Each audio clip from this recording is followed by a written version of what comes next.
ಇಲ್ಲಿ ನೆರೆದಿರ್ತಕ್ಕಂಥ 32 ಸಂಘಟನಾ ಅಧ್ಯಕ್ಷರು ಉಪಾಧ್ಯಕ್ಷರು ಆ ಸಂಘ ಸಂಸ್ಥೆಯ ಸದಸ್ಯರೆಲ್ಲರೂ ಬಂದಿದ್ದಾರೆ. ತಮ್ಮೆಲ್ಲರಿಗೂ ನಾನು ನಮಸ್ಕರಿಸುತ್ತಾ, ಈಗ ತಾವೇನು ಬೇಡಿಕೆಗಳು ಕೊಟ್ಟಿದ್ದೀರಿ, ಮಾನ್ಯ ಆಯುಕ್ತರು ಬಂದು ನಿಮ್ಮ ಬೇಡಿಕೆಗಳ ಮೆಮೊರಾಂಡಮ್ ಅನ್ನ ತೆಗೆದುಕೊಂಡು ಹೋಗಿದ್ದಾರೆ.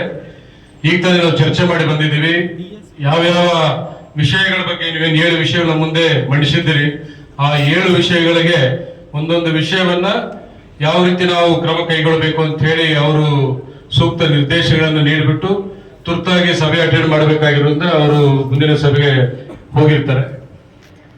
ಈ ಮೂಲಕ ತಮ್ಮಲ್ಲಿ ಹೇಳಿಕೆ ಏನು ಇಷ್ಟಪಡ್ತೀನಿ ಅಂತ ಹೇಳಿದ್ರೆ, ನಾಳೆ ಬೆಳಿಗ್ಗೆ ಬೆಂಗಳೂರು ನಗರದಲ್ಲಿ ಸುಮಾರು 10 ವಿಶೇಷ ತಂಡಗಳನ್ನು ರಚಿಸಿ ಎಲೆಕ್ಟ್ರಿಕ್ ಬೈಕ್ ಟ್ಯಾಕ್ಸಿ ಸರ್ಕಾರ ಏನು ಹಿಂಪಡೆದಿದೆ, ಇನ್ನೂ ಯಾರಾದ್ರೂ ಆಪರೇಟ್ ಮಾಡ್ತಾ ಇದ್ರೆ ಖಂಡಿತ ಅವರ ಮೇಲೆ ಕಠಿಣ ಕ್ರಮ ನಾಳೆ ಬೆಳಿಗ್ಗೆ ಕೈಗೊಳ್ಳುತ್ತೇವೆ.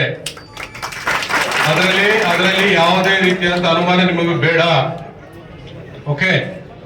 ಆಮೇಲೆ ಈಗ 1 ಸಿಟಿ 1 ಫೇರ್ ಅಂತ ನೀವು ಸುಮಾರು ಬಾರಿ ನಮಗೆ ಬೇಡಿಕೆಗಳನ್ನ ಅಂದ್ರೆ ನಿಮ್ಮ ಸಮಸ್ಯೆಗಳನ್ನು ಮುಂದಿಟ್ಟಿದ್ದೀರಿ, ದೂರುಗಳನ್ನು ಕೊಟ್ಟಿದ್ದೀರಿ.